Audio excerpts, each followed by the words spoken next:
Well, hello and welcome back to the channel. It is finally time to unveil my new bike, which you can probably see behind me on the stand there. After 10 years of riding the old Mercs, I had an unfortunate accident, so it's now relegated to be hanging from the rafters up there. Poor Mercs. But yeah, you don't want to take any chances with the carbon fiber frame with any cracks or whatnot. So before I show you in detail what I got, which you probably already know because it's in the description, but before I go over the whole spec, I want to just kind of go over the criteria I had for choosing this bike. So kind of three main things I wanted to do. I wanted to have rim brakes because I already had a good set of rim brake wheels for my last bike, and rim brakes are a little bit lighter, a little bit more aerodynamic, and I don't really need the power of disc brakes because I'm kind of a lightweight rider. So I'm fine with rim brakes. Like I said, a little bit lighter and easier to work with, I think. I don't have to deal with screeching rotors and whatnot, just a mechanical caliper brake, which I'm used to. So number one, I wanted rim brakes. Two, if I was going to get a used bike, because I looked at some new bikes, and my goodness, they're like $8,000 or $9,000. I was like, no way, so I'm going to look for a used one. And there are a lot of good choices of bikes out there nowadays. We got electronic shifting coming out, wireless even, a lot of good choices. So I wanted to go with, so number one, rim brakes. Two, I wanted to try out electronic shifting, if I could find it. New, if I was getting a new bike, it's kind of a big premium to bump up the electronics, like another $1,000 or $2,000, but figured since I was going to use, might as well throw it on there. And then third thing I wanted to get was something with kind of an aero frame, so a little more aerodynamic oriented.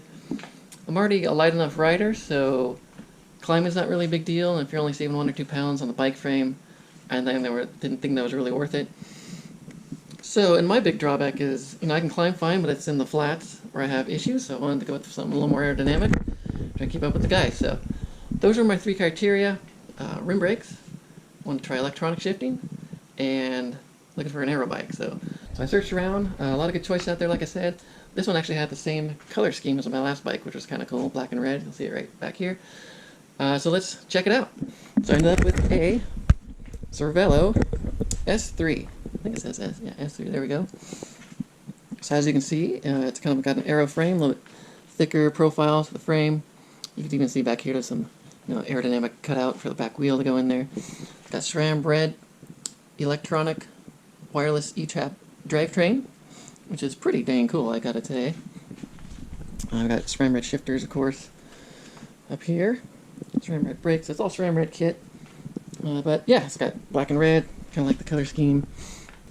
So far I really like it. I've been riding it, I don't know, 3 months or so. It's been a great bike. It's really smooth. It handles really well. It's really good handling on it. It's kind of snappy.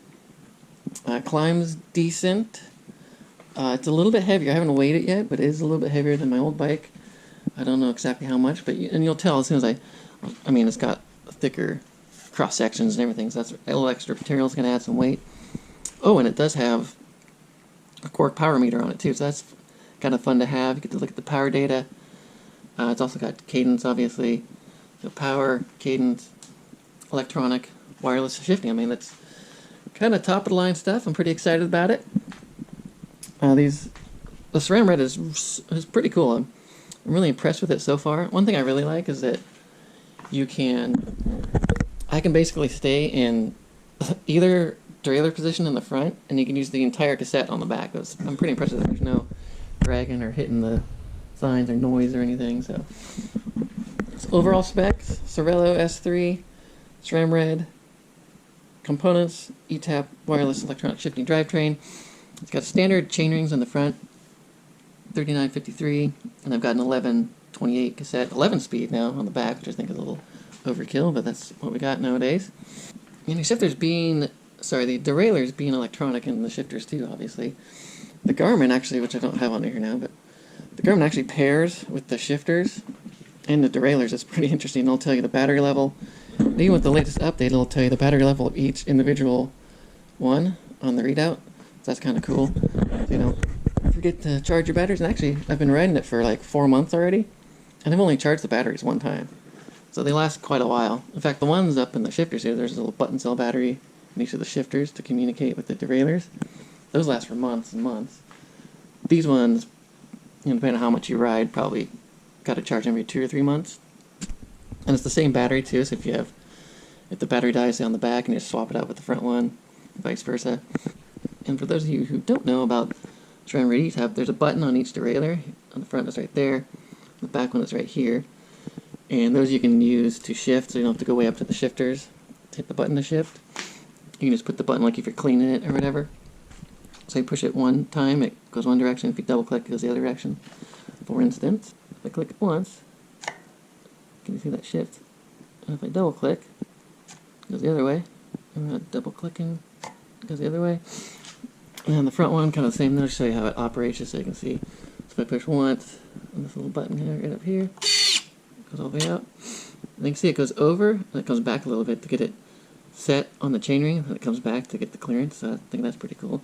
Same thing with the other way. It goes down, and doesn't throw it all the way over, so the chain doesn't fall off. It goes over, then it goes a little bit more to center. Goes down, and then push it one more time. Comes up, goes back. Anyway, this is just kind of fun to play with. These shifters are pretty cool. I really like the big flat handle here. A lot of surface area for your fingers to get on. On the shifters, it's just a little button. The button push of the right one. For those who don't know about this wireless shifting, for SRAM at least, you push the right button, it moves the derailleur down there to the right. If I push the left one, it moves it to the left.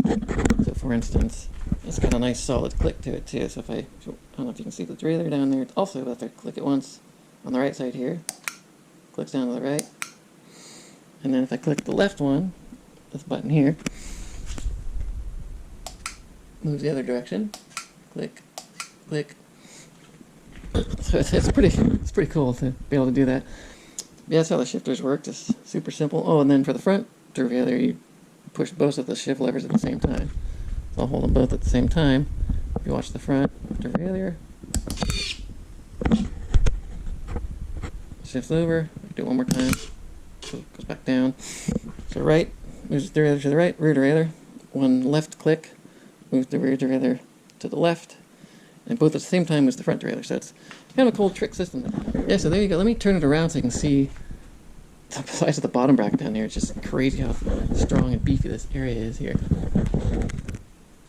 So here we are on the other side. I was talking about the additional weight, and it probably comes down to this bottom bracket area here. Look at that section there. It's so beefy and stiff. And so that's one thing I do notice between this and the old bike, is that it's a lot stiffer down in the bottom bracket area. So you get the power transfer a little bit better. So, but I mean, just look at the size of this big chunk down here.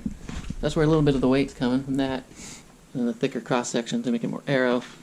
And look at this feature here for aerodynamics. There, they got it nice and tight in there. Of course, aero seat post, which is kind of a pain because it's hard to get my bike light on there, but it looks cool and is aerodynamic. So yeah, there you have it.